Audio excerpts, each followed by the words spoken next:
di udara yang dingin di kota Madinah masa Rasulullah Sallallahu Alaihi Wasallam, tiba-tiba Rasulullah subuh itu kedatangan tamu istimewa, dan tamu istimewa itu membuat Rasulullah kaget, membuat Rasulullah terkejut. Ternyata yang datang itu adalah malaikat maut. Assalamualaikum ya Rasulullah. Waalaikumsalam warahmatullah. Rasulullah kaget dan bertanya, ada apa gerangan pagi-pagi seperti ini? Di udara yang dingin itu ternyata Rasulullah keringetan karena kedatangan malaikat maut. Dan Rasulullah kemudian bertanya, ya Israel, apa kira-kira yang membuat engkau datang kemari subuh ini? Begini ya Rasulullah, saya cuma mau bagi tahu orang yang sedang azan di masjidmu itu, besok asar Allah perintahkan saya untuk cabut dia punya nyawa. Hati-hati. Serius saya ini. Kenapa? Ya Rasulullah, besok menjelang asar nyawa orang itu saya cabut sesuai dengan perintah Allah kepadaku. Baik. Tapi kemudian Rasulullah berpikir, ada apa gerangan malaikat ini memberitahu atau bagi tahu untuk saya bahwa muadzin saya yang ada di masjid itu akan dicabut nyawanya menjelang asar. Setelah itu Rasulullah berangkat ke masjid.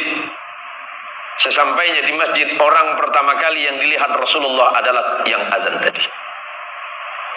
Hati-hati besok azan subuh ya. Dalam pikiran Rasulullah, ya Allah, sahabatku ini adalah azan subuh yang terakhir. Karena sebagaimana yang disampaikan oleh Israel, nanti asar atau sebelum asar nyawanya akan dicabut. Selepas itu menjelang zuhur, semakin dagdikduk hati Rasulullah, semakin khawatir Rasulullah. Dan Rasulullah memang masih mendengar azannya sahabat ini. Allahu Akbar, Allahu Akbar. Rasulullah berkata dalam hati sahabat, ini adalah azanmu yang terakhir, karena nanti asar Allah akan mencabut nyawamu. Selesai itu, menjelang asar semakin khawatir Rasulullah Sallallahu Alaihi Wasallam sebagaimana yang dijanjikan oleh Israel. Tapi ternyata di saat asar sahabat ini malah azan lagi. Rasulullah tersenyum dalam hatinya.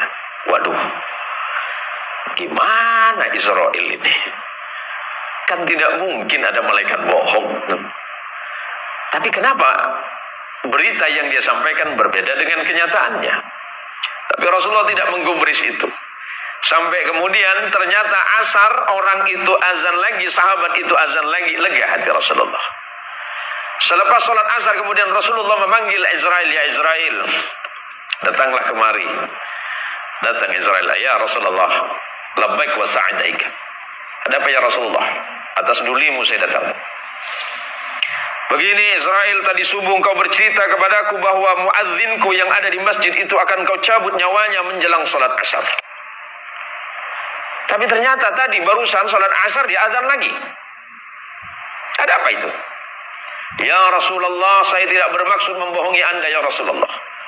Memang Allah telah memerintahkan kepadaku untuk mencabut sahabatmu yang azan itu. Tapi ketika saya temui dia untuk saya cabut, ya Allah, ya Rasulullah, turun perintah Allah agar aku mengundurkan untuk mencabut nyawanya. Kenapa?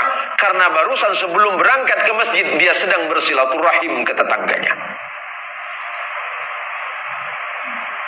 Maka karena dia senang bersilaturahim ke tetangganya, maka Allah memerintahkan kepadaku, yang pertama, jangan cabut nyawanya. Dan yang kedua, aku masih mengizinkan usianya aku panjangkan 83 tahun lagi. Kabar gembiranya seperti itu kira-kira. Tapi itu khusus sahabat. Kalau kita tak tahu juga. Tapi yang jelas, bahwa sesiapapun yang mau duduk bersama-sama bersilaturahim di jalan Allah, Allah pasti berikan kemudahan urusan dunia dan akhiratnya. Dan yang kedua, Allah mudahkan rezekinya. Allah mudahkan rezekinya, Allah panjangkan umurnya.